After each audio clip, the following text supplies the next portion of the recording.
días, que Dios les bendiga, buen provecho. Es un gusto estar esta mañana aquí con ustedes, viendo siempre caras conocidas que nos han visitado fielmente. Muchas gracias a los que nos han acompañado durante todo el año pasado y ahora también nos acompañan. Bienvenidos. Su presencia nos honra y nos motiva a seguir en este bello ministerio, como es llevar la parte académica con la parte bíblica. Todo lo que Dios ha creado ha puesto su ADN en todo lo que Dios ha hecho, ¿no? Y la ciencia y las letras son de Dios. Por lo tanto, el ADN de Dios está también en la parte académica, ¿no? Y la Biblia dice: lámpara es a mis pies tu palabra, lumbrera a mi camino. Usted ha decidido llevar la palabra de Dios a su trabajo, usted está llevando luz a su trabajo. Si usted decide llevar la palabra de Dios a su hogar, usted va a llevar luz a su hogar. Y eso es lo que hace la palabra de Dios. Y en esta ocasión he querido comenzar con un tema muy bíblico, porque creo que es la base para la bendición del resto del año. Esta es como la primicia. Sin esto, sin esta palabra, nuestra obra, si Jehová no edifica la casa, en vano trabajan los que la edificamos. Y estos son principios bíblicos que están relacionados al trabajo, sobre todo a los que laboran para alguna empresa, ¿no? En otra ocasión hablaremos sobre los principios bíblicos para los propietarios, pero hay muchos principios que también aplican para los propietarios. Así que en esta ocasión, con la ayuda del Señor, quiero compartir lo que es los principios bíblicos para prosperar en el trabajo. Para eso hay que hacer una pequeña introducción. No podemos considerar los principios bíblicos si no reconocemos la autoridad absoluta de las Escrituras. Las Escrituras es la autoridad de Dios y no es cuestionada. La palabra de Dios no fue entregada para ser cuestionada, sino para ser obedecida. Cuando usted llega a una empresa a trabajar y le entregan el manual de trabajo, su obligación no es cuestionar al dueño por el manual de operaciones. Su obligación es cumplir con el manual. Pues la palabra de Dios es eso. Y en 2 de Timoteo encontramos que dice: toda la escritura es inspirada por Dios y útil para enseñar, para redarguir, para corregir, para instruir en justicia, a fin de que el hombre de Dios sea enteramente preparado para toda buena obra. Fíjese qué importante. Aquí hay varios verbos que nos da la Escritura: enseñar, redarguir, corregir e instruir. No hay nada más que usted necesite. Usted y yo a lo largo de la vida necesitamos ser enseñados, redarguidos, corregidos e instruidos. Y eso es lo que la palabra de Dios hace en nuestra vida. Y la palabra inspirado, en el griego, el original, significa exhalado por Dios. Cuando dice inspirado por Dios, es que la palabra de Dios ha sido exhalada por Dios. Es la mente de Dios escrita, ¿no? Entonces es muy importante comprender la autoridad de las Escrituras, porque es la base para continuar con esta conferencia. Segundo, tenemos que estar dispuestos a renovar nuestra forma de pensar.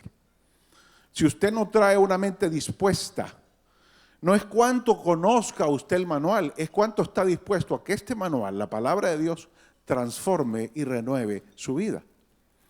Porque el conocimiento per se no transforma a nadie.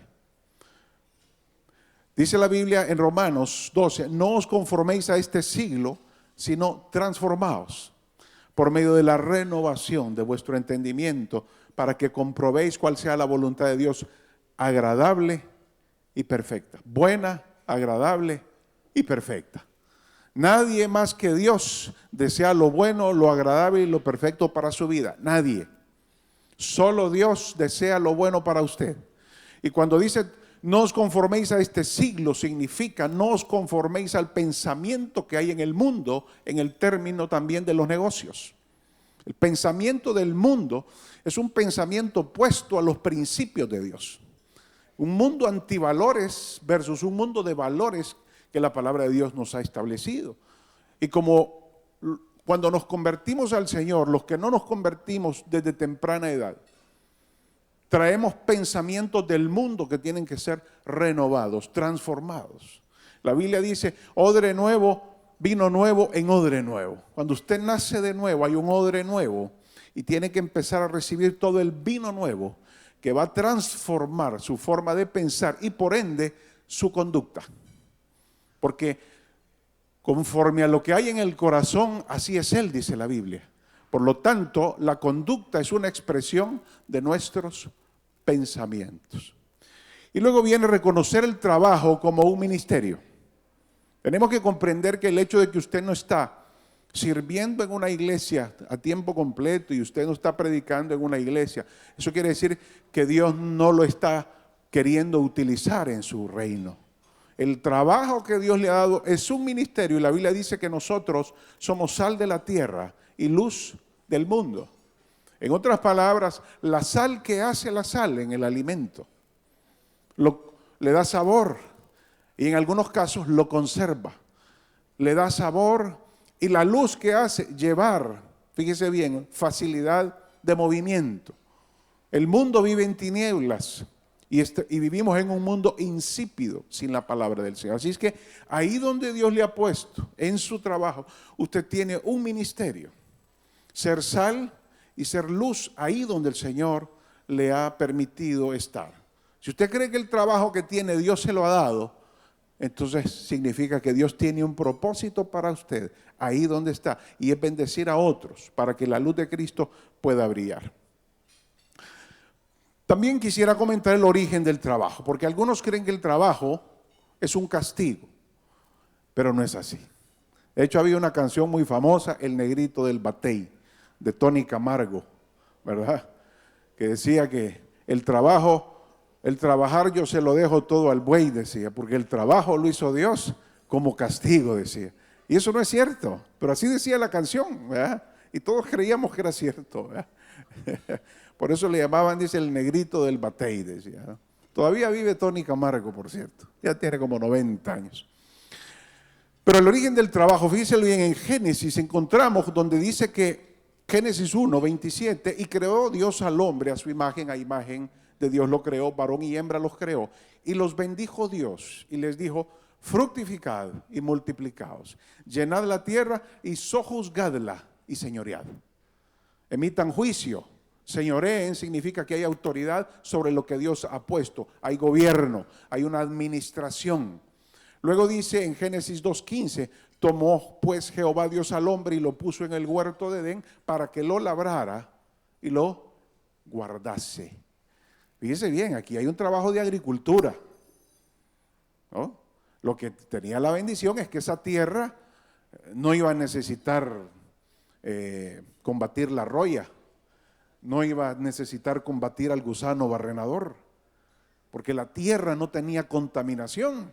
Lo único que necesitaba era que usted la labrase y la guardase. Eso era todo, ¿no? Mire qué bendición, ¿verdad? Y Dios le dio al hombre capacidad administrativa. De hecho, ¿quién le puso nombre a todos los animales que conocemos? Pues, dice la Biblia, mire lo que dice Génesis 2, Jehová Dios formó pues de la tierra toda bestia del campo y toda ave de los cielos y los trajo, mire, los trajo ¿a quién? A Adán. ¿Y para qué se los llevó? Para que viese cómo las había de llamar. Y todo lo que Adán llamó a los animales vivientes, ese es su nombre. Qué trabajo el de Adán, ¿verdad? Tuvo que ser un ser muy inteligente, ¿verdad? Tenía una capacidad, pero el Señor le dije, mira, aquí está todo esto, ponle nombre. En otras palabras, Dios dejó la creatividad en el hombre. Es un privilegio que Dios nos ha dado de ser creativos. Por eso es que ustedes, los niños, son sumamente creativos. Con cualquier cosa hacen algo. Si esa creatividad se pierde cuando el hombre crece, cuando el ser humano crece, yo no sé por qué se pierde esa creatividad, ¿verdad? Pero los niños son creativos, viene por ese don que Dios ha entregado al hombre. Ahora bien, Y vio Dios todo lo que había hecho, y he aquí que era bueno en gran manera. Mire, todo eso era bueno, el trabajo era bueno, la creación, el hombre y la mujer era bueno, el huerto era bueno, todo era bueno. Pero ¿qué pasó? ¿Cómo vino la ruptura? ¿Por qué nos cuesta el trabajo? ¿Por qué el trabajo nos produce penas y dificultades y algunos hasta derrame cerebral? Y algunos no los deja dormir, tienen insomnio. El trabajo es una de las cosas que más conflictos le genera a las personas. Y por tener malos jefes, malos compañeros, por las presiones de ventas, por lo que sea. Dígame usted, ¿quién no tiene estrés? ¿Sabe usted que las pastillas que más se venden a nivel mundial son las pastillas antidepresivas y los antipsicóticos, antidepresivos y todo? ¿Por qué? Porque la gente está pasando por niveles de estrés sumamente altos. Ahora dice la Biblia, la ruptura se dio. Génesis 3 nos dice, y al hombre dijo, maldita será la tierra por tu causa. ¿Qué pasó aquí? Lo que pasa es que, ¿cómo pasamos de que todo era bueno a una maldición? Porque el hombre, fíjese bien, Dios le dijo, de todos los árboles del huerto podréis comer, de todo lo que está, excepto del árbol de la ciencia del bien y del mal. De todo lo demás es tuyo. Pero como el ser humano, ¿verdad? Si usted le dice a un niño, pues, esto no, ahí va. ¿No es cierto? Donde le dicen que no, ahí va. Entonces, pero no había maldad en el corazón de Adán y Eva. La maldad vino por parte de un tentador. Entonces, Satanás tienta a Eva, desobedecen la orden de Dios y el pecado contamina al hombre y a la creación. Aquí viene donde viene la maldición, porque Dios les dijo, el día que pecares, ese día moriréis. La muerte entró en el hombre, en el mundo, por medio del pecado. Por eso dice la Biblia que el aguijón de la muerte es el pecado. Cuando Adán y Eva pecan, entra el pecado en el hombre y con el pecado la muerte. Y todo lo que Adán administraba empezó a ser contaminado de muerte. Y la autoridad que Dios le había dado a Adán se la traslada a Satanás. Y por eso vemos que el príncipe de la potestad del aire, dice la Biblia, es Satanás. Por eso el pensamiento que reina en el mundo no es un pensamiento de Dios, es un pensamiento de mal. Fíjese bien. Por eso es que dice, no os conforméis a este siglo, el pensamiento. Usted abra los periódicos y mire quién administra. Habla usted los periódicos en este país y dígame quién está administrando el mundo. Por eso es que el Señor nos ha llamado a marcar una diferencia, ¿no? Y dice, por esto le dice, ahora maldita será la tierra por tu causa, con dolor comerás de ella todos los días de tu vida. Mire, espinos y cardos te producirá, con el sudor de tu rostro comerás el pan hasta que vuelvas a la tierra. Aquí está por qué razón el trabajo es carga, ¿no? Y nos produce cardos y espinos. Y esto indudablemente ante este caos, este desorden que se genera con el administrador único que tenía ahí el Señor, ¿verdad? Que lo que hizo fue endosar las propiedades. ¿Se ha fijado cuando usted endosa un cheque y se lo entrega a otro? Cuando usted endosa la propiedad, el otro tiene autoridad sobre aquello que usted está endosando. Y Adán endosó la propiedad que Dios le había dado a Satanás, ¿no? Por eso es que tiene las escrituras. Por eso ahora el Señor, ante este desorden, dice, necesitamos reglas que pongan orden. Por eso es que las reglas en los negocios, en el trabajo, en la casa, ponen orden y generan estabilidad emocional. ¿Se imagina que usted en la empresa donde trabaja no hubieran reglas? Sería un desorden. Con las reglas que tiene ya es difícil. Ahora sin reglas. ¿Se imagina que no tuviéramos reglas gubernamentales? Sería un desorden. La ley del más fuerte, ¿verdad? Sería la que gobernaría. Entonces el Señor dice, miren, en Deuteronomio dice, si obedecieres cuidadosamente a mis mandamientos que yo os prescribo hoy. Miren bien, cuidadosamente, amando a Jehová vuestro Dios y sirviéndole con todo vuestro corazón y con toda vuestra alma, yo daré, fíjese bien, la lluvia de vuestra tierra a su tiempo. Mire qué lindo, ¿verdad? La temprana y la tardía, y recogerás tu grano, tu vino y tu aceite.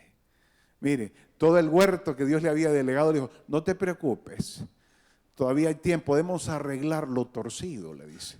Pero ahora hay una condicionante, ya no es una ley, un mandamiento, ahora son una cantidad, porque ahora el hombre, como comió del árbol de la ciencia del bien y del mal, ahora es responsabilidad del hombre descubrir todo lo bueno y todo lo malo, apartarse de lo malo y tomar lo bueno.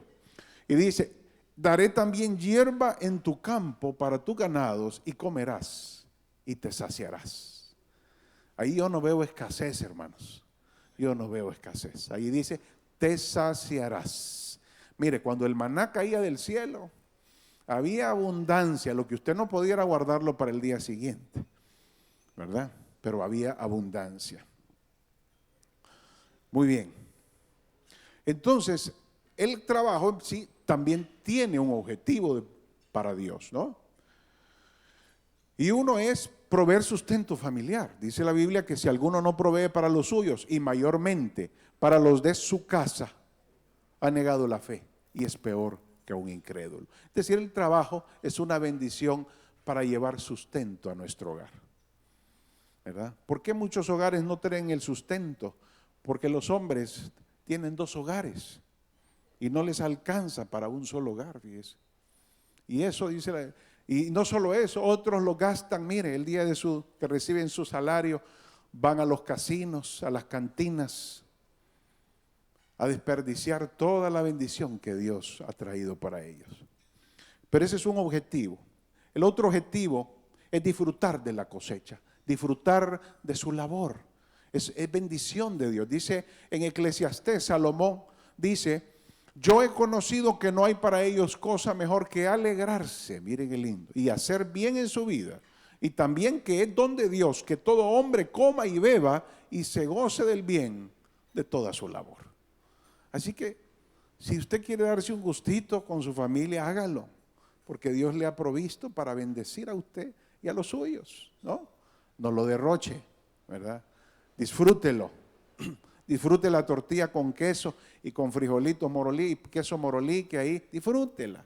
Mire, si algo hay que darle gracias a Dios es por los frijoles que hay en nuestra tierra. Mire, qué rico es comer frijoles con tortilla tostada, hermano. Eso es una vez, cuando usted viaja y no hay frijoles, llévese los congelados naturas ahí y vea cómo se los preparan porque hace falta, ¿verdad? Es una bendición. ¿Y de dónde viene el frijolito? De la tierra, mire, fruto de la tierra. Ayudar a otros es otro propósito de que usted tenga trabajo, ¿no? La Biblia dice en Proverbios 3:28, no digas a tu prójimo, anda y vuelve, y mañana te daré cuando tienes contigo que darle. ¿Por qué tiene usted que darle? Porque usted recibe, tiene bendición, hay ingresos en su vida. Ayude a otros en la medida que Dios ponga en su corazón ello. Es más, fíjese que cuando en la calle, fíjese, a veces en la calle hay niños pidiendo y hay otro niño o otro joven que está vendiendo.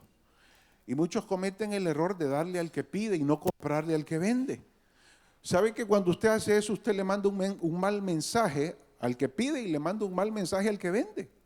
Mejor cómprele al que vende y al que pide dígale, ¿por qué no vendes como el otro muchacho? Porque entonces lo que estamos haciendo es, usted está fomentando una vagancia. Entonces, mejor, aunque usted no necesite la cajita de chicles que le venden a la Cora, que dice, cómpresela. Aunque no la necesite, si le anda vendiendo lapiceros, cómpreselos, ayúdele, porque lo que está haciendo es fomentando que siga laborando, que siga trabajando. Y sabe que si usted no lo necesita, de repente por ahí alguien le pide algo, regálele la cajita que compró y hace doble bendición. Mire, a uno le compró y al otro le regaló. Muy bien. Y así me pasó con una niña que pide dinero en un semáforo y la otra anda vendiendo, entonces yo le compré a la que vende. Y llega otra y me llega a pedir una niñita así bonita, bien chiquitita.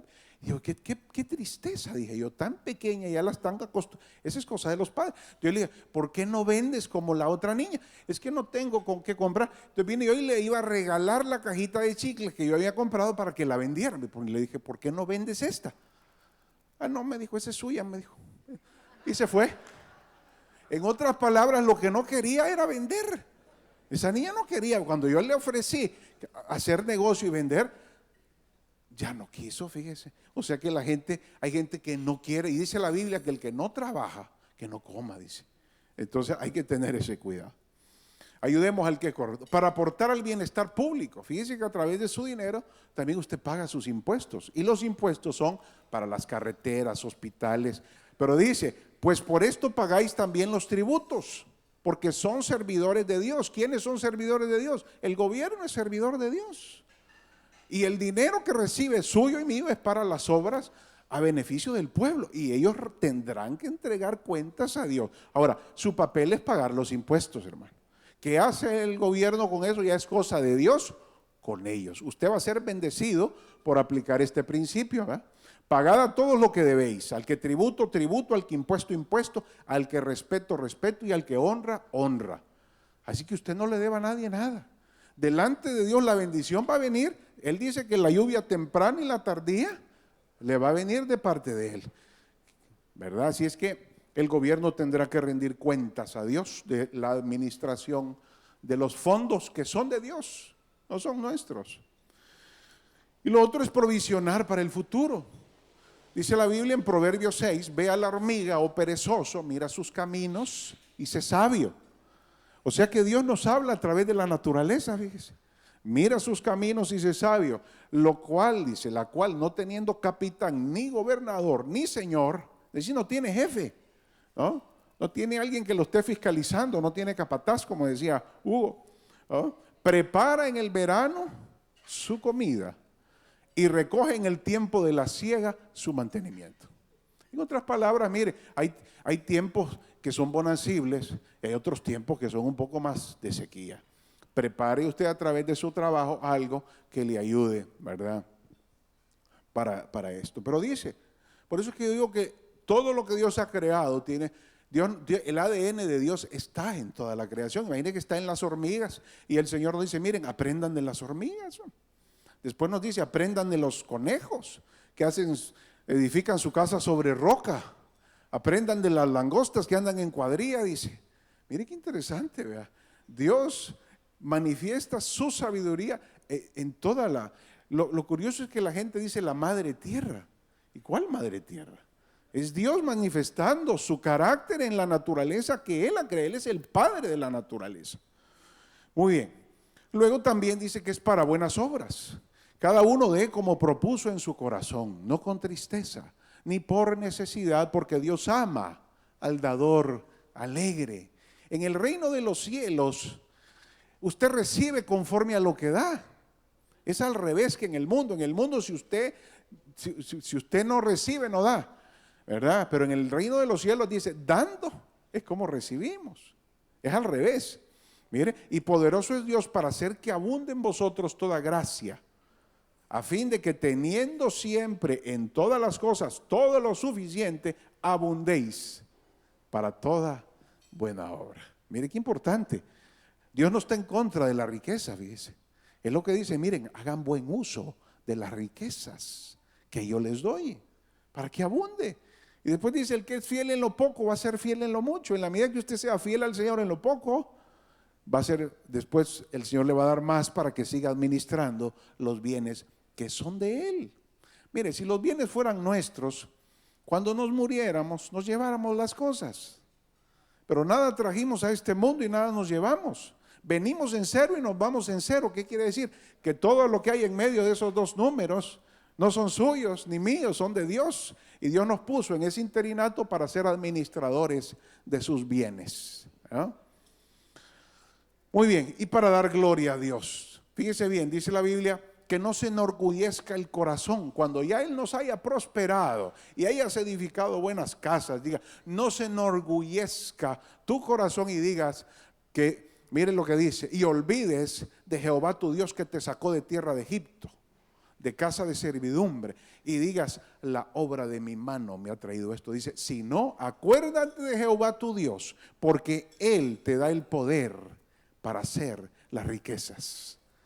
Mire qué interesante, ¿verdad?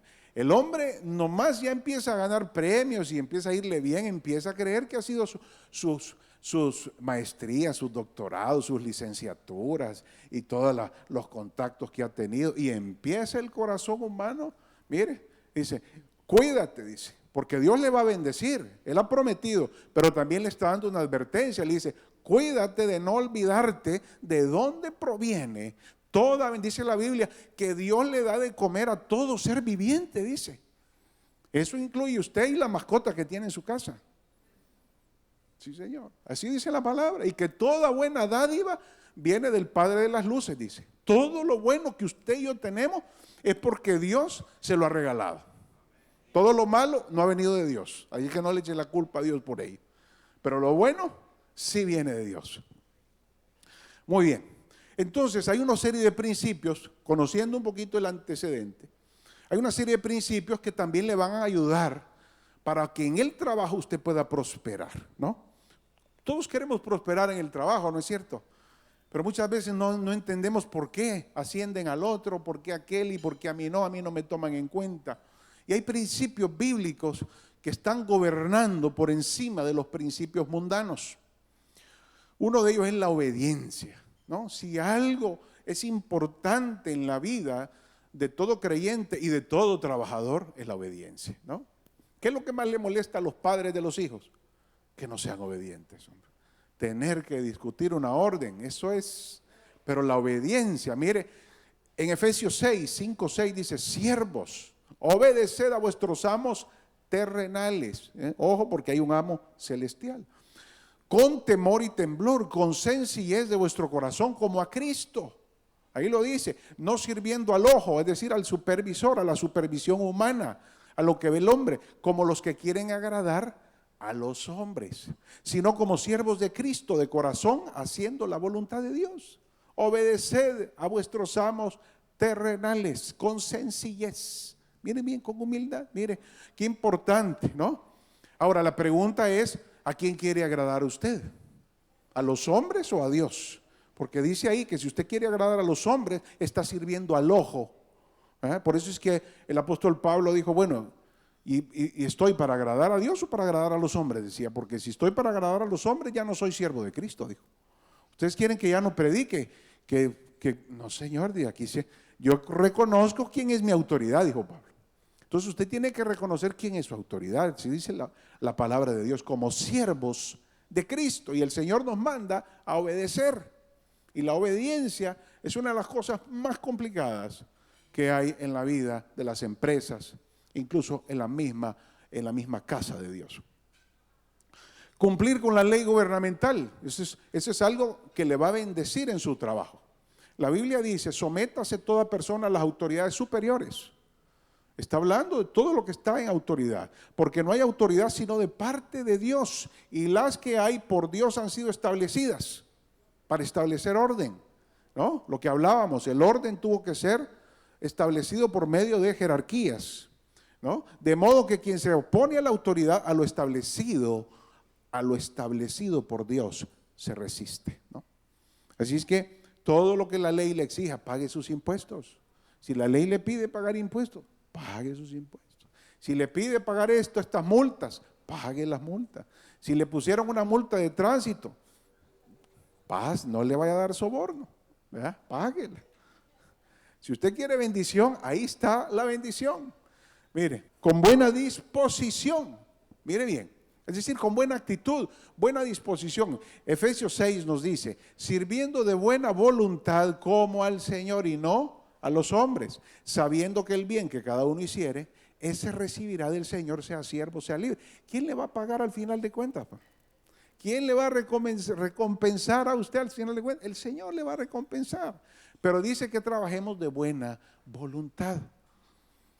Y la buena voluntad es una actitud, es algo que usted tiene que ponerlo. Eso nadie lo puede entrenar a usted para eso. Es una disposición del corazón.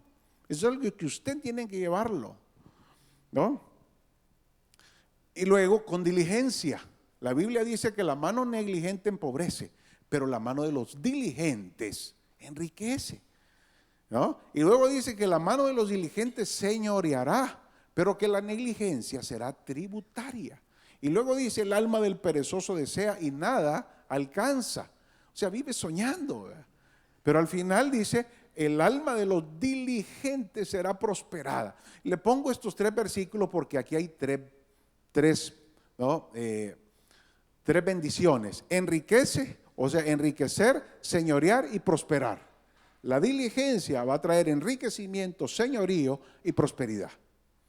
Dígame usted, cuando usted tiene que disminuir personal en su empresa porque la situación no está bien, ¿con quién se queda? ¿Con el negligente, el negligente o el diligente? Es el diligente que al final se queda. Cuando tiene que, por alguna razón, contratar gente, usted va buscando quién es el más diligente. Entonces, y este es un principio que le va a funcionar al inconverso y al converso. Mire, yo conozco gente que me dicen, fíjate que yo prefiero hoy contratar gente que no es creyente, me dice, porque son más diligentes que el creyente, me dice. ¿Cómo es posible eso? Cuando antes, estoy hablando cuando estaba en el colegio que yo no conocía al Señor, me dice un primo, mira, me dice, contrata evangélicos, me decía. No fuman, no beben, no van a bailar, son buenos trabajadores, me decía. Y ahora, ¿cuántas empresas le dirán lo mismo? Mire qué interesante. Pero antes esa era eran diligentes y había una diferencia con los del mundo, ¿no? Y ahora ya no es así. Pero esa diligencia le va a hacer prosperar en su trabajo. Así que pregunte, ¿y qué es la diligencia? Fíjese bien, la diligencia es la disposición para hacer las cosas con cuidado, atención y prontitud. Con cuidado, atención y prontitud, ¿no? ¿Cuántas en su trabajo cuando usted llega? ¿Qué hace en su trabajo? Cuando inicia las labores, ¿qué hace en su trabajo? ¿Cómo empieza? ¿Con diligencia? ¿Con prontitud? ¿Con atención? ¿Con cuidado? ¿O con negligencia? La negligencia dice falta de esfuerzo o dedicación. Desgano, abandono, descuido, despreocupación, indiferencia y pereza. Pregúntese, cualquier parecido es pura coincidencia, ¿verdad? Preguntémonos aquí porque estos son principios bíblicos que están ahí, que Dios quiere bendecirles, pero necesita, ¿se acuerda? Necesito, dice el Señor, que obedezcáis mis mandamientos para que seáis prosperados. Estas son las reglas que Dios ha puesto ahora. Luego viene el otro principio, es la honestidad. Mire, importante es la honestidad. No hurtaréis y no engañaréis ni mentiréis el uno al otro. Aquí hay 3 verbos, hurtar, engañar y mentir, ¿no? El que hurtaba, no hurte más. Está hablando porque aquí Pablo, cuando dice en Efesios 4:26, lo que pasaba es que antes de conocer al Señor, le gustaba apropiarse de lo ajeno. Y ahora se convierte, le dice, mira, ahora el que hurtaba, ahora ya no hurte porque ya tiene una nueva naturaleza, ¿no? Sino trabaje haciendo con sus manos lo que es bueno, para que tenga que compartir con el que padece necesidad. Bueno, entonces, ahora, la honestidad tiene también puntos mucho más que solamente tomar el dinero, ¿no?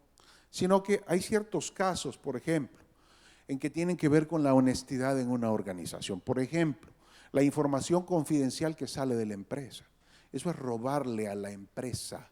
Si usted tiene información que es confidencial y sabe que no debe salir y la saca de ahí. Yo tuve una ocasión que a un empleado tuve que quitarlo por sacar información de la organización. Un disco, en aquel entonces eran disquetes.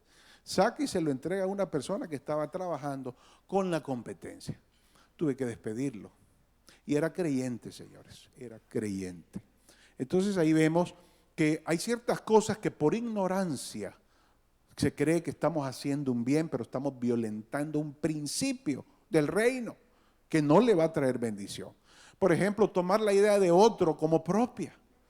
De repente oyó el jefe escuchó al subalterno y después va a junta directiva y presenta la idea como de él y a él lo premiaron. Eso es robarle la idea al otro. Tomar artículos o bienes de la empresa para uso personal, sin autorización. Por ejemplo, Hay un diputado que le acaban de poner una multa de $5,000 por haber ocupado el vehículo nacional para ir a otro lugar. Ese es ocupar cosas de la empresa que no están autorizadas. Ahora, si la empresa le autoriza, eso está bien, ¿verdad? Pero llevarse papel higiénico, llevarse lápices, llevarse hojas de papel. De repente yo una vez en la oficina encontré a un muchacho sacando copia de un libro en la organización. Yo le dije, muchacho, ¿cómo es esto? Ajá, con mucho gusto, pero vamos a pagar las copias. Te podemos dar el beneficio, pero hay que pagarlas. Entonces no puede usted llegar a la empresa y sacar la copiadora y vamos a sacar copia del libro, ¿verdad? De un libro de 300 páginas ahí. Eso está utilizando recursos, está robando, ¿no? Desprestigiar falsamente a otro compañero de trabajo. Usted le está robando la integridad a la otra persona. Ocupar más tiempo intencionalmente para el cobro de horas extras. Hay gente que no termina las cosas pudiendo terminarlas. ¿Para qué? Para que tenga tiempo extra y reciba dinero adicional. Eso es robo. Eso le está robando a la empresa. Y ocupar el horario de oficina para actividades personales, especialmente cuando su trabajo es remunerado por hora. Ahora, si usted es una persona ejecutiva y a usted no le pagan por hora, sino que usted recibe un salario, trabaje lo que trabaje, al final a usted le pagan por resultados, ¿no? Por entregar sus resultados. Eso es diferente, pero aquel que le pagan por hora y trabajar una hora extra implica un desembolso, cada hora de esas cuenta. Así que estos son casos pequeños, ¿verdad? Aquellas zorras que dice la Biblia que se comen los frutos de la viña, pequeños detalles. La pesa falsa y medida falsa, ambas cosas son abominación a Jehová. Fíjense que antes había gente que pasaba comprando papel y botella, ¿se acuerdan? Gritando en la calle, entonces llevaban ese papel y lo llevaban a vender allá por la tiendona o por el mercado central, no sé, pero ¿sabe lo que hacían para falsificar esa pesa falsa? Le echaban agua al papel en el del medio. Entonces a la hora de pesar, ¿que cuánto pesaba? Y ya como a las 2 horas que se había secado el papel, ¿y qué se hicieron las 3 libras adicionales? ¿Ve? No, eso es robo, señor, eso es pesa falsa.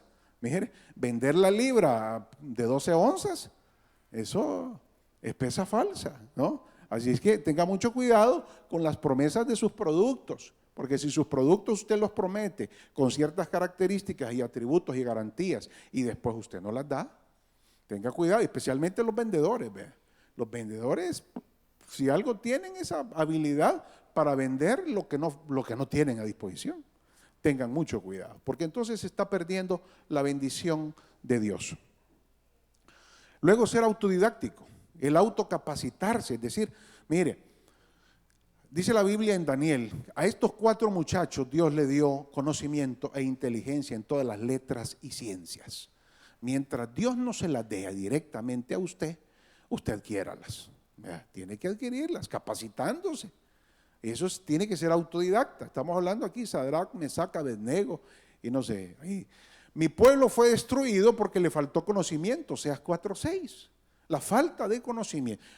O en su trabajo, usted no es bien apreciado por su jefe cuando demuestra conocimiento en el área. Mire, si usted es oftalmólogo y demuestra conocimiento en oftalmología, la confianza de sus clientes con usted va a ser maravillosa. Pero imagínese, llega usted donde un médico y usted ve todo inseguro al médico. Usted, en lo que el médico se fue a poner la gabacha, salió corriendo usted. Porque no hay confianza. No puede. Entonces, ¿qué pasa? El conocimiento nos ayuda a tener destreza en la habilidad y el talento que Dios nos ha dado, pues. Si los talentos ahí está, pero dice, a este niño me nació ingeniero, sí, pero ¿y cómo hace para que le salga ingeniero? Métalo a la universidad, póngalo a estudiar, ¿ah? Y si no, ¿cómo? Ahora tiene que autocapacitarse porque el conocimiento está en constante cambio. Stephen Covey decía que una de las habilidades de la gente altamente afectiva era afilar la sierra. Afilar la sierra es separarse un tiempito para capacitarse, perfeccionarse y luego volver a hacer las labores. ¿Cuántos de nosotros nos autocapacitamos? Y después nos preguntamos, ¿por qué no me notan? ¿Por qué no? Porque aquí hay un problema. Luego dice caminar la mía extra. Fíjese bien, la mía extra, decía Hugo de los romanos tenían la autoridad de hacer que una persona gentil, o una persona que no era romana, un judío, le ayudara a cargar lo que fuese, pero tenía como máximo una mía. era la autoridad que tenía el romano. Pero el Señor les dice, mira, el que quiere que camine contigo una milla, camina con el 2, sin que te lo pida. En otras palabras, ¿cuántos en el trabajo, cuántos se ofrecen a hacer aquellas cosas para lo cual no los han contratado? Pues? Pero el pensamiento que hay es, no, si no me han contratado para esto, si para esto, para lo que me pagan hasta mucho doy. Dígame usted, ese es el pensamiento del mundo, yo lo entiendo, pero no se deje contaminar, porque la Biblia dice que si usted da esa mía extra, Dios lo va a recompensar a usted, ¿verdad? Si usted se ofrece a hacer cosas que no le tocan en su... Pero aquello de que usted dice, no, pero es que eso no está en mi contrato de trabajo. Mi contrato de trabajo dice que de 8 a 5, como decía Hugo, a las 5 y 1 ya estamos afuera. O los cuatreros decían por ahí, ¿verdad? Los de las 4.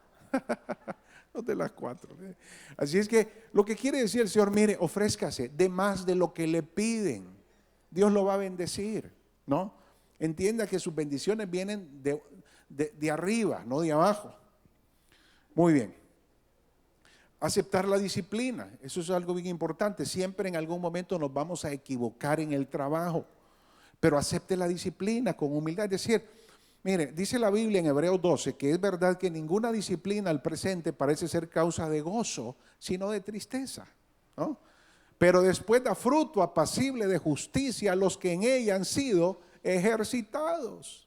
Mire, un jefe que agarra a un empleado y lo disciplina y el empleado le dice, sí jefe, la próxima vez y esto ya no va a volver a suceder, ese empleado se gana el favor y la gracia del jefe. Pero el empleado que llega y el jefe lo llama y empieza a justificarse y a justificarse y a justificarse, ¿qué es lo que pasa? Dice, este muchacho no entendió, ¿verdad? Pero, mire, pero es normal, eso viene desde Adán. Cuando el Señor le dice, ¿qué pasó, Adán? ¿Y qué le dijo? La mujer que me diste, Señor. En otras palabras, te equivocaste tú y esa mujer que me diste. Y muchas veces le echamos la culpa al jefe. Jefe, pero usted fue el que... Tenga cuidado, ¿verdad? Tenga cuidado. Porque eso viene de la naturaleza adámica. Es decir, es natural, esa es la carne que está. Y después la mujer dijo, Señor, la serpiente. Y como la serpiente ya no tenía, ¿quién le tocó arrastrarse por toda su vida ahí? ¿Ah? Así es que cuando usted ve una serpiente que se arrastra, originalmente no se arrastraba la serpiente. Así que esa es la maldición que hasta el día de hoy vemos, señores. Cuando usted ve cada vez que va a un entierro, acuérdese de Génesis. El día que pecares, ese día moriréis. Todo, la muerte es universal. Ahí nadie se escapa. Génesis se sigue cumpliendo hasta el día de hoy, Señor. Y se cumplirá hasta que el Señor haga cielo nuevo y tierra nueva. Ser disciplinado, mire que es importante, no es lo mismo aceptar la disciplina que ser disciplinado. Ser disciplinado tiene que ver con hacer lo correcto de manera constante. Es decir, aquellos que llegan tarde 3 veces a la semana, ¿no? Eso es que no son disciplinados. Ser disciplinado, mire, un atleta para poder triunfar tiene que ser disciplinado. Dice la Biblia, no nos cansemos de hacer el bien, pues a su tiempo segaremos si no desmayamos, ¿no? En otras palabras, la disciplina requiere constancia. Fíjese bien, definición de disciplina, conjunto de reglas o normas cuyo cumplimiento de manera constante conduce a ciertos resultados. Yo no conozco un atleta que no sea disciplinado si quiere triunfar. ¿Por qué nuestros equipos de fútbol no prosperan y los de Europa sí? ¿Cuáles? No sé si leyeron hace poco toda la historia del Mágico González y salieron las caricaturas en el periódico. Y él manifiesta ahí que una de las cosas que no tenía es que no era disciplinado.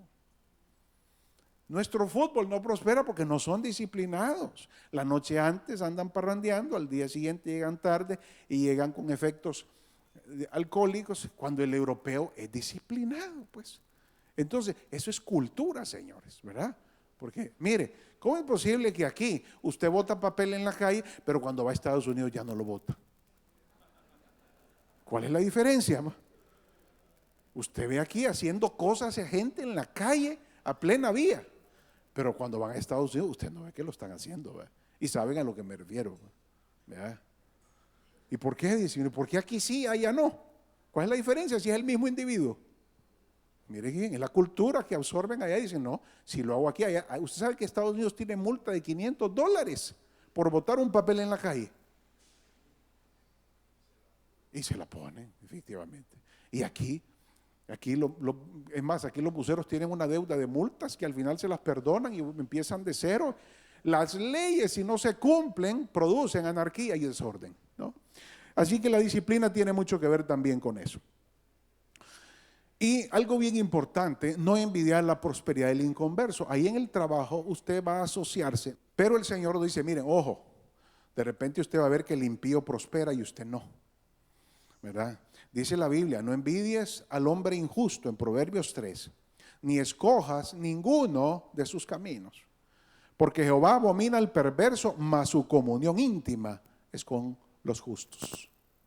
Entonces, ¿qué sucede? Muchas veces nos sentimos tentados a imitar los hábitos y costumbres del inconverso, porque prospera. La Biblia dice que el inconverso, pero su fin es camino de muerte, ¿no? Mire, cuando Josué murió, dice la Biblia que la nueva generación ya no conoció al Dios que los había sacado de Egipto y empezaron a imitar las costumbres de las naciones vecinas. Empezaron a unir, y por eso viene el periodo de los jueces, que cada 7 años un nuevo juez y un periodo de caída. ¿Por qué? Porque empezaron a imitar el comportamiento de un mundo inconverso. Tenga cuidado. Luego dice, haga buen uso del salario. Eso le va a traer bendición. Dice la Biblia en Proverbios 3, honra a Jehová con tus bienes. Mire, honra a Jehová con tus bienes. El uso de sus bienes, ¿no? La pregunta es, ¿qué hace usted? ¿En qué gasta la mayoría de su dinero? Porque donde usted invierte su dinero, ahí está también su corazón. Fíjese bien, ¿cuánto invierte su dinero en cosas del reino y cuánto las invierte en cosas terrenales? Pregúntese, porque eso determina a dónde está la honra, si está honrando al Señor con sus bienes. Mire, dice, y con las primicias de todos tus frutos. Y el Señor dice que sus graneros estarán con abundancia y sus lagares rebosarán de mosto. Es una promesa de Dios, ¿verdad? Y luego dice, no sustituir el trabajo por la comunión íntima con Dios. Mire, cuando la persona no tiene trabajo, pasa en ayuno y oración y viene a la vigilia. Una vez tiene trabajo, empieza el enfriamiento, porque el trabajo lo absorbe y cree que si no trabaja más, lo puede perder. Se olvida de que el trabajo se lo ha dado Dios, ¿no? Por eso es que el Señor dice, no te olvides que Jehová tu Dios es el que te da el poder para hacer la riqueza. No te olvides de dónde es tu fuente, porque dice la Biblia en Ageo 1, 9, 10, buscáis mucho y halláis poco, y encerráis en casa y yo lo disiparé en un soplo. ¿Por qué? Dice Jehová de los ejércitos, por cuanto mi casa está desierta y cada uno de vosotros corre a su propia casa, a sus propias actividades y acciones. Por esto se detuvo de los cielos sobre vosotros la lluvia y la tierra detuvo sus frutos. Mire qué importante. El Señor dijo, separados de mí, nada podéis hacer. Entonces es importante no olvidarse de la comunión con Dios, aun cuando el trabajo le exija demasiado. Otro factor importante, otro principio, digámoslo así, bíblico, es el diezmo. El diezmar es un principio que mire, la Biblia dice, traed vuestros diezmos al alfolí y hay alimento en mi casa y probadme. Si en algo usted puede probar a Dios, es en esto. Probadme ahora en esto, dice. Miren lo que dice. Y abriré las ventanas de los cielos y derramaré bendición sobre vosotros hasta que sobreabunde. Pero no solamente es eso. Hay otra promesa ahí. Dice, reprenderé también por vosotros al devorador y no os destruirá el fruto de la tierra, ni vuestra vida en el campo será estéril, dice Jehová. En otras palabras, si usted no da el diezmo, ¿sabe quién se lo va a quitar? El devorador. Si eso, mire, para algún lado va a ir. Así que mejor decida por fe dar el diezmo, porque cuando usted da el diezmo está cumpliendo un principio bíblico y ese 10% va a bendecir el 90% restante. Mire bien, no es el último 10%, no. no es que usted empieza, y si me sobró y pues esto va, no. El Señor dice, agarre, mire, de su salario, agarre el 10% primero, haga un cheque y resérvelo.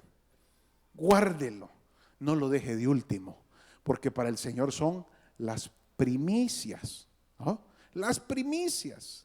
Y esa primicia va a bendecir el resto de la cosecha, ¿no? Mire qué importante eso, ¿no? Por eso el Señor es la primicia. Fíjese bien, por medio del Señor de Jesucristo, nosotros, Él es la primicia y todo el resto de nosotros somos bendecidos por la primicia, ¿verdad?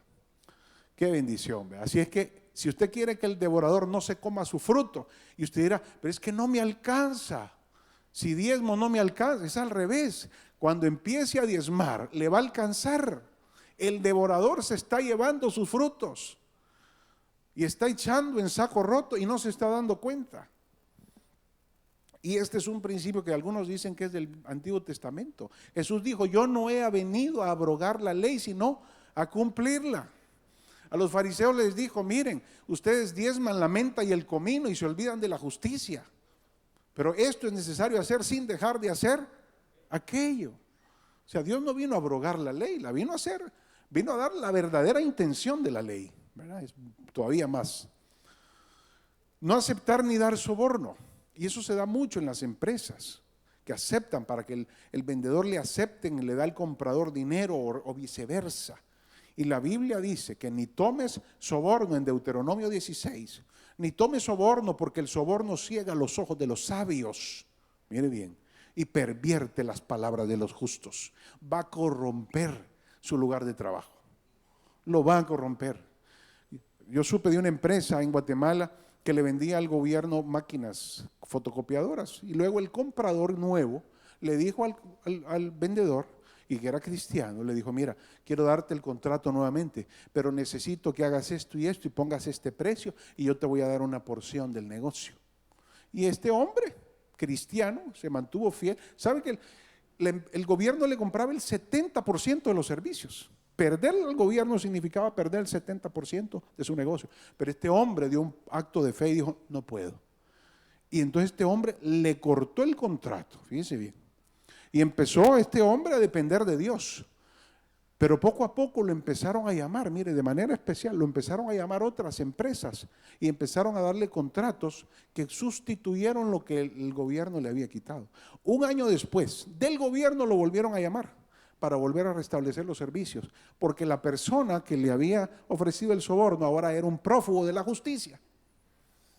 ¿Se imagina usted eso? Ahora tenía otra vez el 70% del gobierno más todos los clientes que Dios le había dado para sustituir. Esa es la fidelidad, pero eso es un acto de fe que usted tiene que creer en esta palabra que está aquí, ¿no? Porque Dios no es hombre para que mienta, ni hijo de hombre. Dice la Biblia, sea Dios veraz y todo hombre mentiroso. Ahí estamos todos. Y con buena actitud, la actitud es sumamente importante. Dice la Biblia, mire, en 1 de Timoteo, los que tienen amos creyentes, no los tengan en menos por ser hermanos. ¿Cómo es posible? Si no, sírvanles mejor por cuanto son creyentes y amados los que se benefician de su buen servicio. Hay gente que porque el jefe es creyente y él es creyente, a este me va a perdonar todas las... Y en vez de servirles mejor, les sirven peor. Eso no es bíblico, ¿no? Después lo despidió y me despidió y era hermano, dice. Mire, Dios despidió a Saúl, le quitó su reinado y era rey y era siervo de él y le dijo, hasta aquí se acabó, le dijo, por cuanto has desobedecido la voz de Jehová, ahora tu reinado pasa a otro. Bueno, o sea que, y el apóstol dijo, el que no trabaja, que no coma, dijo. Así es que eso es bíblico también, señores. Por cierto, el próximo tema que vamos a ver es principios bíblicos en la gestión del talento humano. ¿Ok? Cómo manejar el talento humano con principios bíblicos. Y ahí está incluso el despido, que lo vamos a ver. ¿Cómo respondo? Aquí la actitud es, ¿cómo respondo cuando me piden que haga un trabajo que no me corresponde? Cuando me piden que trabaje unas horas extras. Cuando me piden cubrir la labor de alguien ausente. Cuando un colega se equivoca conmigo. Cuando me dan una orden que no me gusta, me hablan de mala gana, me hacen un mal gesto o no me saludaron. ¿Cómo respondo yo ante aquello? Esa es la actitud, ¿no? Esa actitud lo puede llevar a usted ¿no? Incluso una buena actitud lo puede llevar al ascenso y una mala actitud lo puede llevar al despido. Gente que es excelente y brillante, pero han tenido mala actitud en su trabajo y han sido despedidos, ¿no? Y brillantes. Fíjese que el Stanford Research Institute dice que el dinero que usted gana en una empresa está determinado únicamente por el 13% del conocimiento, pero el 87% restante de su habilidad para tratar con la gente. Dígame usted. Entonces, si algo tiene usted que tener cuidado, es la actitud que usted toma en su trabajo. ¿Por qué muchos hogares, por qué muchos matrimonios se pierden? Por la actitud de los cónyuges. ¿Por qué los padres y los hijos, o los hijos no tienen comunión con los padres? Por la actitud de los padres, o la actitud de los hijos, viceversa. La actitud es un elemento, un principio muy importante. Y la Biblia dice, en cuanto a esto, que seamos pacificadores, humildes y empáticos, ¿no? Nada hagáis por contienda, ni por vanagloria. O sea, ni para armar pleito, ni para que su ego sea levantado. Y eso aplica para todo, ¿no? Antes bien dice, con humildad, estimando a cada uno, a los demás como superiores a él mismo, no mirando cada uno por lo suyo propio, sino cada cual también por los de otros. Mire, la gente pleitista en las organizaciones no dura mucho. Aquel que anda siempre a la defensiva, ¿verdad? Ese siempre está a la defensiva y lo llaman y anda buscando algún pleito, algún pero ahí está. Ese definitivamente no va a prosperar. Y la importancia de la actitud, ¿no? Al comenzar una buena actitud, al inicio de la tarea, determinar el resultado de ella más que cualquier otra cosa. Y esta es la historia de José.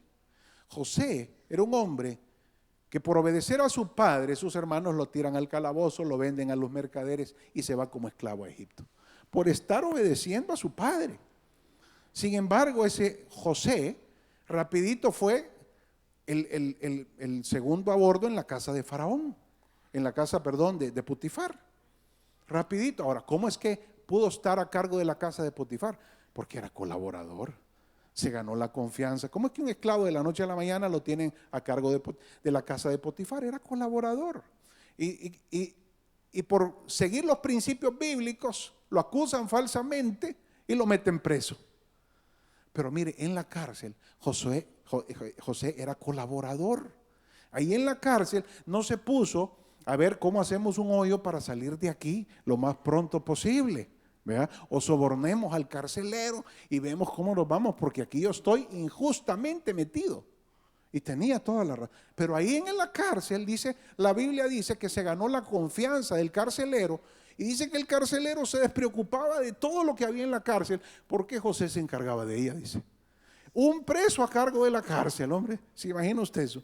El carcelero, de aquí están las llaves, y le entregó todo el gobierno de la cárcel a José. ¿Cómo es posible la actitud de José? Ahora, era tan colaborador José que cuando oyó al copero y al panadero hablar, les dijo, miren, yo les puedo ayudar con ese sueño.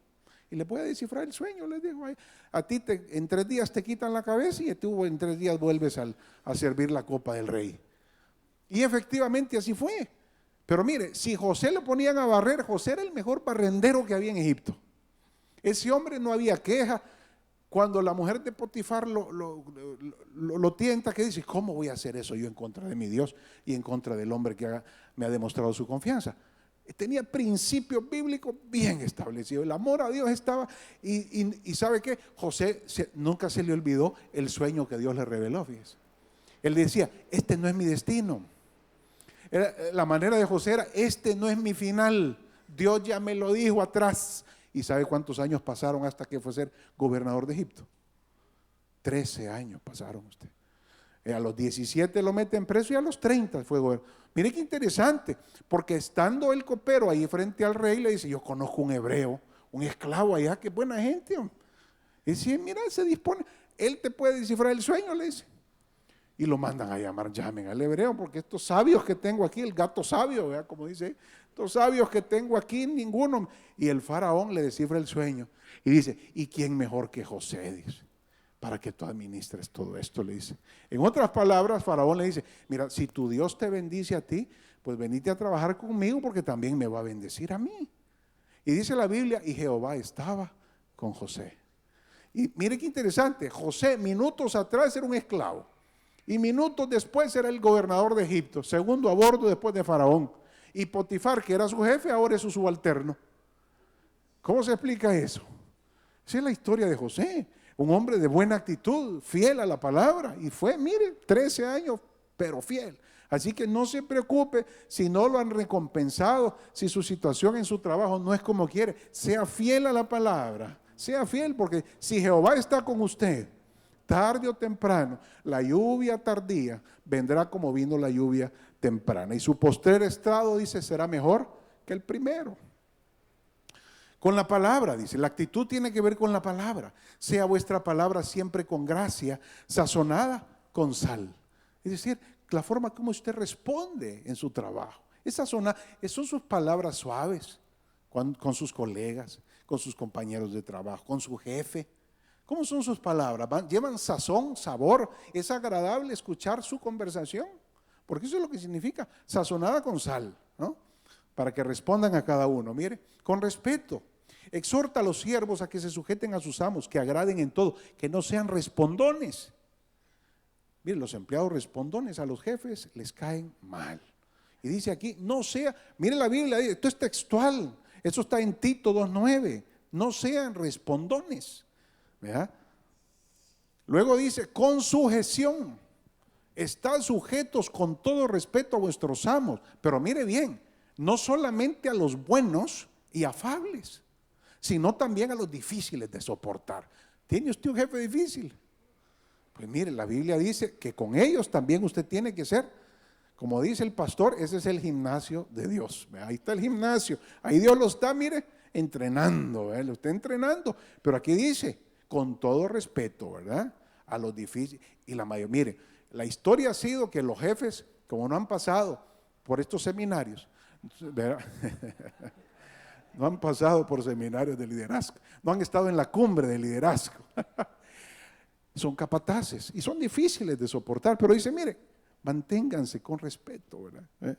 Mire lo que dice la Biblia. Y con las conversaciones, no erréis, las malas conversaciones corrompen las buenas costumbres. ¿Qué pasa después que el jefe lo regañó y lo insultó? ¿Qué pasa con su conversación en el ambiente de trabajo? Empieza a contaminarla. Y son conversaciones que dañan, que traen pesimismo, que traen digamos, hasta depresiones, papá. Entonces las conversaciones tengan mucho cuidado con ellas, ¿no?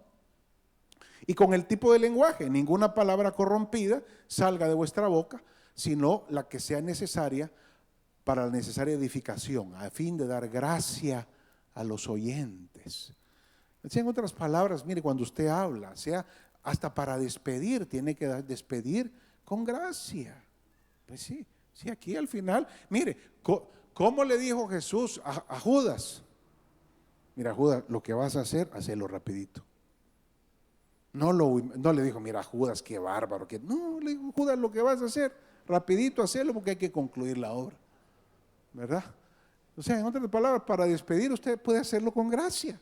No necesita estar en pleito, ¿no? Y sin excusas. En toda labor hay fruto, mas las vanas palabras de los labios empobrecen. Cuando hay excusas para todo lo que usted le pone a la persona a hacer, no, pero es que fíjese, y solo son excusas, y lo que le trae a usted son excusas en vez de labor. Cuando usted reciba su cheque, lo que le van a dar es una nota de excusas porque el salario no le llegó. Porque al final, el jefe lo que quiere no son excusas. Lo contratan a uno para solucionar problemas, no para generarlos. Y eso dice la Biblia, que las vanas palabras empobrecen. Y con gratitud, mire, estar siempre gozosos. Estar siempre gozosos. Si Dios le ha dado el trabajo, si Jehová está con usted, como José, entonces esté gozoso porque su fin no es ese, ¿no? Su fin no es ese. Dad gracias en todo, porque esta es la voluntad de Dios para con vosotros en Cristo Jesús. Primera de Tesalonicenses 5. Dad gracias en todo. ¿Sabe por qué? Porque usted cuando da gracias en todo está reconociendo la soberanía de Dios, sabiendo que su inicio y su final están en manos de Dios. Y como Dios es un Dios bueno, nada malo puede venir de ello. Para los que aman a Dios, todas las cosas son para bien. Y con oración. Usted necesita orar para que Dios le dé sabiduría en su trabajo, lo oriente. Dice, encomienda a Jehová tu camino y Él enderezará tus veredas. Jehová ordena los pasos del hombre y aprueba su camino. La oración es necesario para recibir de parte del Señor bendición en su trabajo. Porque el devorador le quiere quitar lo que Dios le da. Y la oración es una forma en que usted mueve el reino de los cielos a su favor. Y con fe, pero pida con fe, no dudando nada. No piense pues quien tal haga que recibirá cosa alguna del Señor. Es decir, la falta de fe va a hacer que usted actúe de una manera incorrecta dentro de la organización, ¿no? La falta de fe le puede impedir las bendiciones. Mire que Jesús dejó de hacer muchos milagros en Nazaret por la incredulidad de la gente que vivía ahí. Él quería bendecirlos, fíjese. El carácter de Dios es bendecir a sus hijos. Es su naturaleza dar, pero hay un impedimento de parte del hombre, es la incredulidad. Si usted no cree en todos estos principios que están aquí, usted está impidiéndole a Dios bendecirlo. Y luego reconocer quién es nuestro verdadero jefe, ¿no? Colosenses 3:23 dice, y todo lo que hagáis, hacedlo de corazón, como para el Señor y no para los hombres, sabiendo que del Señor recibiréis la recompensa de la herencia, porque a Cristo el Señor servís. Mire bien, usted y yo tenemos un Señor en los cielos que está sobre todo amo terrenal. Va a ocupar sus amos terrenales para bendecirlo a usted. Dios ocupó a un inconverso. A Faraón era inconverso, politeísta. Creían en el montón de dioses y creían que los hebreos eran pobrecitos porque solo tenían un Dios. Y creían en él. Pero Dios ocupó a Faraón, a este para bendecir a José y toda su familia y todo el pueblo. Imagínense usted eso. Dice la Biblia que Dios inclina el corazón de los reyes para lograr sus propósitos. Lo va a bendecir a usted aunque su jefe sea inconverso, sea lo que sea. Dios lo va a bendecir. Así dice la palabra, ¿no? Esto no lo digo yo. Y la historia de José es un reflejo de ello. Mire. ¿Para qué? Para no ser esclavo del afán, porque el afán, trabajar con afán, lo va a hacer a usted tomar decisiones que se van a alejar del camino de Dios. Cuando el afán llega a su vida, usted toma decisiones que son contrarias a la palabra. El afán no es otra cosa que la preocupación desmedida. La preocupación desmedida. Dice la Biblia en Mateo 6, no os afanéis pues diciendo, ¿qué comeremos? ¿Qué beberemos? ¿Qué vestiremos? Mas buscad primeramente el reino de Dios y su justicia, y todas estas cosas serán añadidas, vendrán por añadidura. En otras palabras, miren, los gentiles se preocupan por esto porque no tienen un Padre en los cielos. Pero ustedes, si yo le doy de comer a las aves, si visto a las flores, si las visto así, ¿cómo no voy a hacer más con ustedes, hombres de poca fe? Dice. Mire, ¿qué granjero le va a dar de comer a sus vacas y bueyes y no le va a dar de comer a sus hijos? El Señor dice, si a las aves que las hice para usted, yo las alimento, dice. Si yo soy vuestro Padre, los gentiles no tienen Padre. Ellos sí se preocupan y se afanan, pero un Padre provee para sus hijos. La Biblia dice, Jehová es mi pastor, nada me faltará. Mire, el ser humano vive preocupado no por lo que le falta hoy, es por el mañana. Hoy tienen abundancia. Mire, el joven se preocupa por el futuro incierto. El anciano se preocupa por la muerte. El adulto por la vejez. El que tiene trabajo por perderlo. El que no lo tiene porque no lo tiene. El que tiene dinero por perder. La preocupación siempre está en la mente del hombre, aunque al día de hoy a usted no le falta nada, pero vive preocupado porque le va a faltar mañana. Y el Señor dice, miren, Jehová es mi pastor, nada me faltará. Hay un canto que dice, porque yo sé que el futuro es suyo. Él es el que va a proveer para sus necesidades, como lo ha hecho hasta el día de hoy. Mire, vaya a su refrigerador al día de hoy, hay abundancia de pan en su casa. Vaya a su closet, sobra ropa con qué vestirse. pero vive preocupado de que mañana no va a tener. El Señor dice: no se preocupen, que el futuro es mío. Preocúpense del presente de hoy y trabajen en el reino con los recursos de ahora, que yo me encargo del mañana. Porque el Señor dice: buscad primeramente el reino de Dios, mire bien, y su justicia.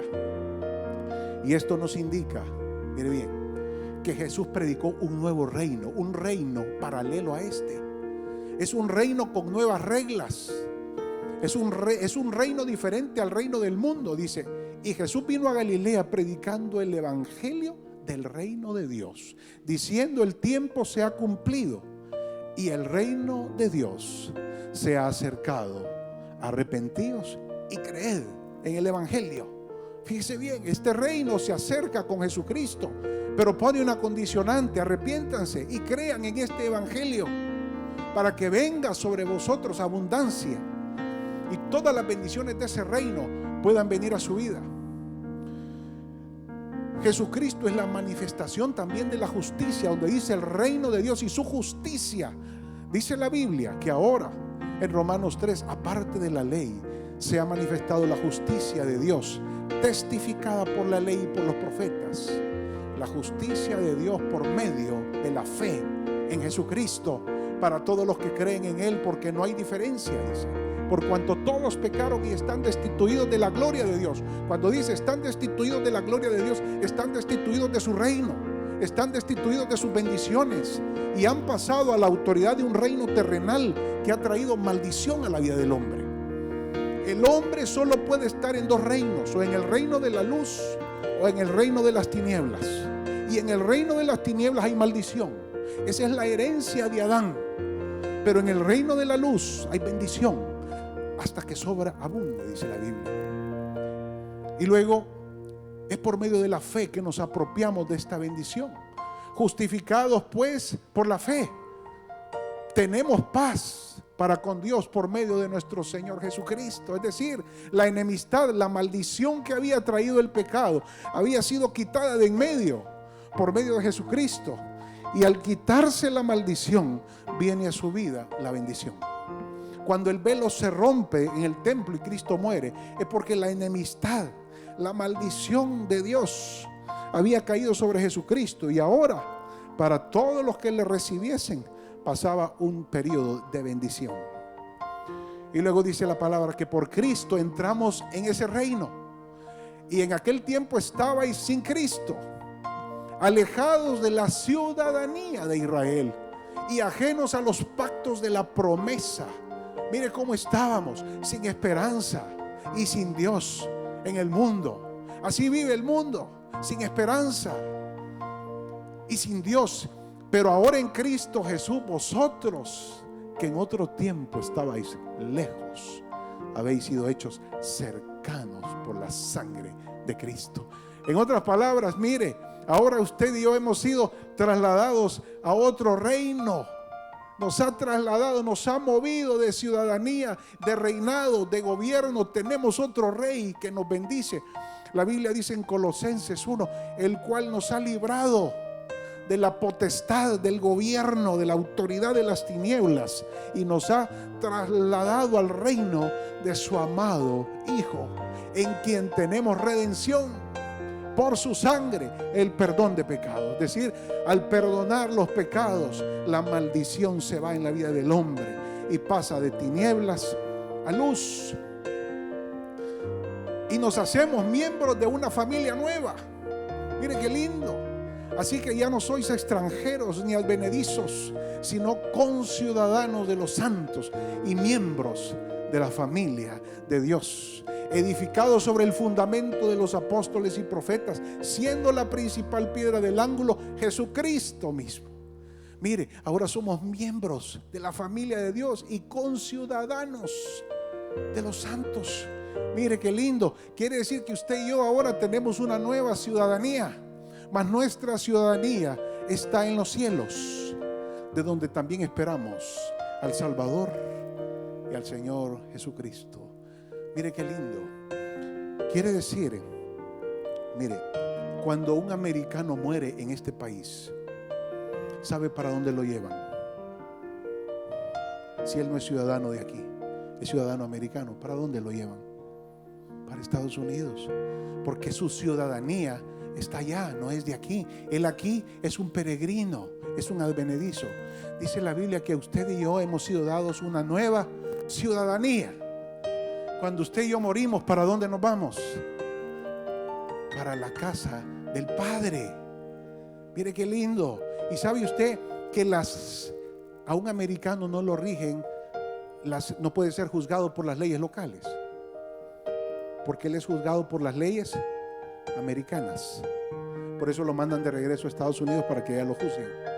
Usted y yo somos juzgados no por las leyes terrenales, sino por las leyes espirituales. Usted y yo pertenecemos a otro reino. Es un reino paralelo al mundo natural. Por eso usted y yo vivimos bajo otras reglas, bajo otro reino. Y en este reino no hay escasez. En este reino no hay miseria, hay bendición. En el mundo hay desesperación, en este reino hay esperanza. Por eso dice: no viváis como los que no tienen esperanza. Los gentiles que viven sin Dios en el mundo, pero ustedes viven como que con esperanza, porque su reinado, su rey. Por eso es que el que murió con Cristo en la cruz: Señor, cuando vengas en tu reino, mira, acuérdate de mí. Tu reino es superior a todo este mundo natural, y tú, Señor, en tu reinado, ahí quiero estar, Señor. Y ese hombre, ese día, ¿qué le dice el Señor? Este día estarás conmigo en ese nuevo reino, en ese paraíso. Y el otro, que no creyó en él, se condenó porque quiso seguir viviendo en el reino natural. La pregunta es: ¿en qué reino quiere usted vivir? ¿Y bajo qué reinado quiere usted ser gobernado? ¿Bajo qué autoridad quiere vivir? ¿Bajo la autoridad de Adán o bajo la autoridad de Cristo, el segundo Adán? ¿Cuál es la autoridad que quiere gobernar su vida? ¿Bajo qué reinado quiere usted estar? Dios le llama a pasar a otro reino, pero ese es un acto de la voluntad, no lo puede obligar. Tiene que decidir usted: Señor, yo quiero cambiar de ciudadanía. Ya me cansé de vivir en un reino terrenal que solo me ha traído miseria, desesperación y angustia. Quiero vivir en un reino, porque el reino de los cielos no consiste en comida ni bebida, sino en justicia, gozo y paz en el Espíritu. ¿Quiere usted vivir en paz, con gozo, y disfrutar lo poco o lo mucho que Dios le dé en esta vida? Tiene que cambiar de reino y aceptar el señorío y el reinado de Cristo, como lo hizo el hombre en la cruz. Pero ese es un acto de fe que usted este día le invito a que tome. Si usted quiere cambiar de reinado y pasar bajo la autoridad de su Cristo, yo le invito a que haga esta oración de todo corazón y de un acto de fe, ahí donde está, y repite esta oración conmigo. Amante Padre Celestial, te doy gracias por la vida que tú me has regalado. Te pido perdón por todos mis pecados. Reconozco que he caminado fuera de tu reino, Señor. Reconozco que he ignorado tu autoridad, la autoridad de ese reino y de su Cristo. Perdóname, he pecado contra el cielo y contra ti, me arrepiento. Señor, reconozco que Cristo murió en la cruz por mis pecados para llevar la maldición de mis pecados en ella. Reconozco que Él ha pagado el precio que yo tenía que pagar para que con su muerte yo tenga vida. Y reconozco y acepto que tú le levantaste de los muertos para mi justificación. Haz de mí hoy una nueva criatura, Señor. Quiero cambiar de reinado, quiero cambiar de ciudadanía. Quiero ser miembro de tu reino. Quiero ser parte de tu familia y ser bendecido con todas las cosas que tú tienes, Señor. Cámbiame, transfórmame y haz de mí hoy una nueva criatura, Señor.